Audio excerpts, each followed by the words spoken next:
बंधु मेहनती एक महान भक्त थे। इनका जन्म उड़ीसा के याजपुर गांव में एक गरीब परिवार में हुआ था। भीख मांगकर ये अपने परिवार का पालन पोषण करते थे, पर जहां सत्संग होता ये वहां जरूर जाते। सत्संग के प्रभाव से इनके मन में ये बात बैठ गई कि जीवन का परम उद्देश्य भगवत प्राप्ति है। एकांत में बैठकर खूब भगवान नाम कीर्तन करते। नाम कीर्तन के प्रभाव से इनके हृदय में भगवान के प्रति अटूट विश्वास होने लगा।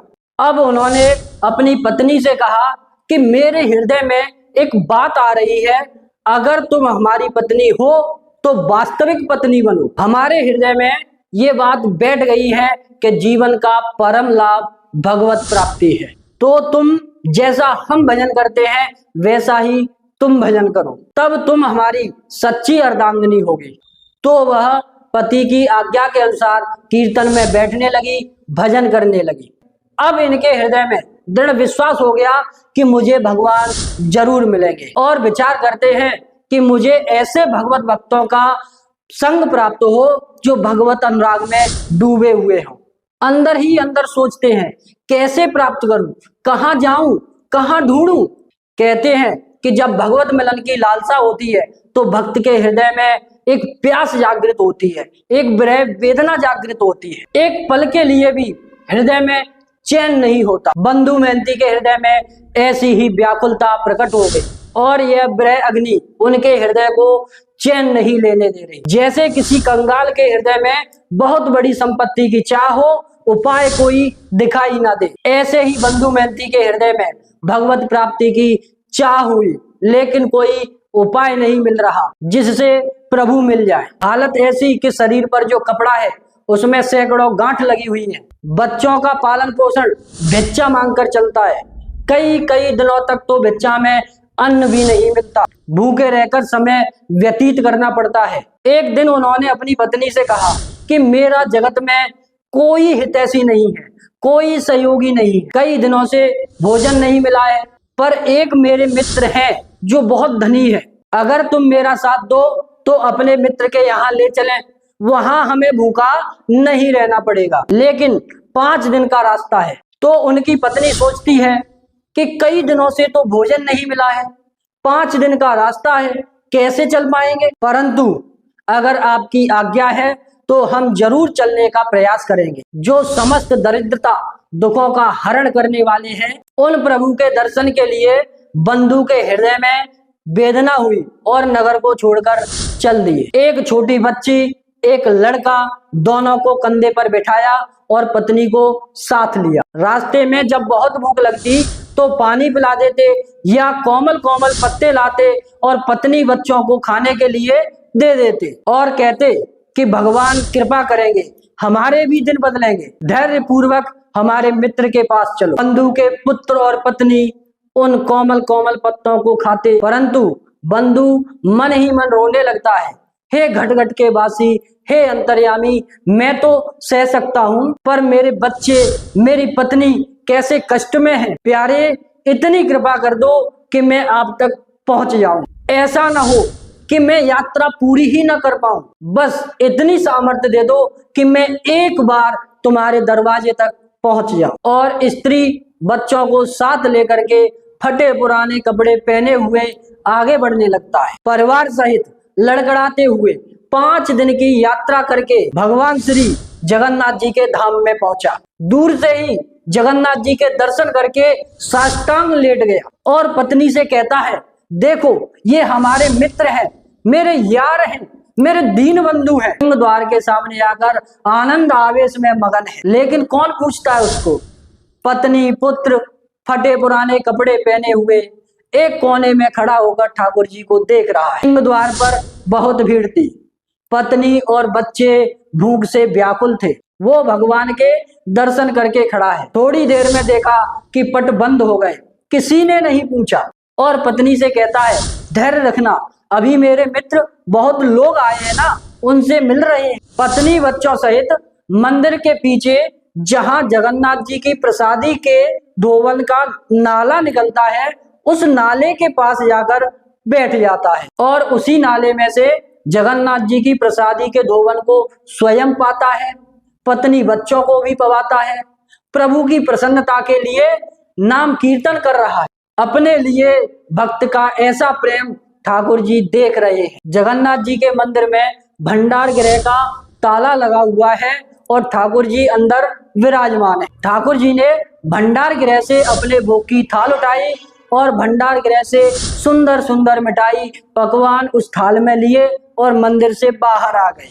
ब्राह्मण का भेष धारण किया, बोले कि याजपुर गांव से कोई बंधु मेहनती नाम का भगत आया है, जगन्नाथ जी ने उसके लिए प्रसाद भेजा है। जब बंधु मेहनती ने ये सुना तो वो दौड़ पड़ते हैं, जाकर देखते हैं कि ब्राह्मण के हाथ में रत्नों से जड़ा हुआ थाल है, अनेक प्रकार की सुंदर सुंदर भोग सामग्री है। और ब्राह्मण ने मुस्कुराते हुए कहा कि प्रभु ने अंदर से ये भोग की थाल तुम्हारे लिए भेजी है। वो अपनी पत्नी से जाकर कहता है, देख मैंने कहा था ना कि मेरे मित्र मुझे बहुत प्यार करते हैं और सब पेट भर के प्रसाद पाते हैं। तभी ब्राह्मण ने कहा कि तुम आराम से प्रसाद पाओ, थाल को यहीं रख देना, थाल हम समय से ले जाएंगे, तुम चिंता मत करो। और ब्राह्मण वेशधारी भगवान ऐसा कहकर चले गए। भर पेट प्रसाद पाने के बाद फटे पुराने कपड़े में उस थाल को लपेटकर सिरहाने रखकर सो गए। उधर जब ठाकुर जी की सेवा के लिए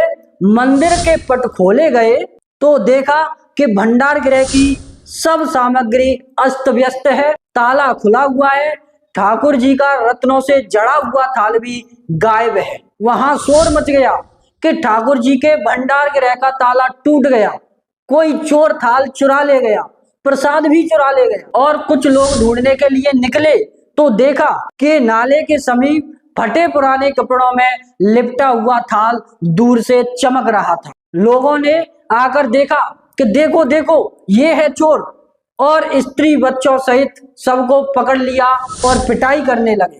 बंधु मेहनती की पत्नी कहती है कि बड़े अच्छे हैं तुम्हारे मित्र, रात्रि में तो मिठाई खिलाते हैं और सुबह पिटाई करवाते हैं। सब लोग बंधु को पीट रहे हैं, लेकिन बंधु उस समय भी जय जगन्नाथ जय गोविंद ऐसा कहते हुए अपने प्रभु का सुमिरन कर रहा है। तभी कोतवाल उससे पूछता है कि बताओ तुम्हारे पास ये थाल कहाँ से आया। तो बंधु कहता है कि आप विचार कीजिए, मुझे तो पता भी नहीं कि थाल कहाँ रखा जाता है, प्रसाद कहाँ रहता है। मैं तो याजपुर गांव से दर्शन करने के लिए आया हूँ। कोई रात्रि में एक ब्राह्मण आया था, उसने मुझे ये थाल दिया, प्रसाद दिया। तो पुजारी कहता है, अरे तुम झूठ बोलते हो।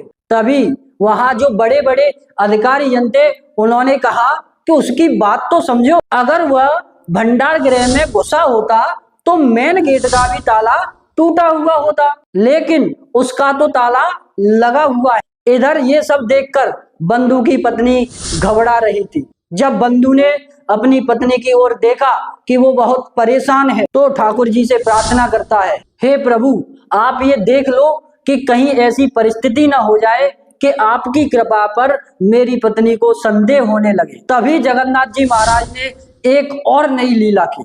जगन्नाथपुरी के राजा प्रताप रुद्र हुए।